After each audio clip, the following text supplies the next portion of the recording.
He blue bloods of Kentucky want you to associate their state with thoroughbred racehorses, or bourbon, or even Abraham Lincoln. They would rather not add Cocaine Bear to the roster of Kentucky immortals, but it's too late now. The bear has become an official state icon, thanks to Whit Hyler and Griffin Van Meter. Cocaine Bear. Cocaine Bear was briefly famous in 1985, when it was found dead after eating roughly $15 million worth of coke from a duffel bag dropped from a drug smuggler's airplane. The smuggler, Andrew Carter Thornton II, was the wealthy son of an elite Kentucky horse-breeding family. According to a display at Georgia Bureau of Investigation headquarters, famous for exhibiting the monkey from Mars, Thornton fell to his death when he bailed out of the plane, hit his head on the tail of the aircraft, and didn't open his parachute until it was too late. Thornton's body was found in a driveway in Knoxville, Tennessee. 9 coke-stuffed duffel bags were eventually recovered along his plane's flight path. Cocaine Bear was found 3 months later, in the woods just south of the Tennessee-Georgia state line, sprawled next to the ripped-open 10th bag. All of its coke, about 76 pounds, was gone. Decades passed. Griffin and Whit, also sons of the bluegrass state, like Thornton, made headlines in 2011 when they launched a tongue-in-cheek campaign to replace Kentucky's lame tourism slogan, "Unbridled Spirit," with one of their own, "Kentucky Kicks Ass." A bureaucrat in the tourism office said, "Those guys have a constituency of no one," Griffin recalled, "but those no ones bought a lot of our Kentucky Kicks Ass t-shirts." Whit Hyler, in KFC bucket hat, Cocaine Bear, and Griffin Van Meter, who said the bear ate his shirt.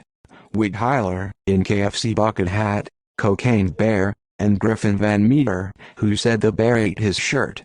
Encouraged, Griffin and Whit opened a brick-and-mortar store, the Kentucky for Kentucky Fun Mall, as a marketplace for locals to sell quirky home state items such as gold-plated KFC breastbone necklaces and fried chicken-scented candles. They also wanted their store to showcase unusual Kentucky relics, and that's when they remembered Cocaine Bear. "Growing up here, I remember hearing about it a lot," said Whit. "Could it possibly still be around?"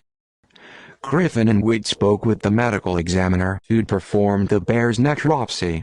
Even after 30 years, he remembered the bear. He told them, "Its stomach was literally packed to the brim with cocaine. There isn't a mammal on the planet that could survive that. Cerebral hemorrhaging, respiratory failure, hyperthermia, renal failure, heart failure, stroke. You name it, that bear had it."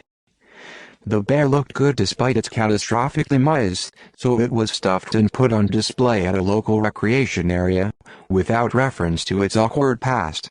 But the bear's history was known to a few, and it somehow found its way into the hands of a Nashville pawnbroker. He sold the bear to outlaw country star Waylon Jennings, who gave it to a Las Vegas hustler who was familiar with Andrew Thornton. When both Jennings and the hustler died, the bear was bought by a Chinese herbalist in Reno. When the herbalist died, his widow kept it, until she was tracked down by Griffin and Whit. She gladly gave them the bear, who arrived in the Fun Mall in August 2015.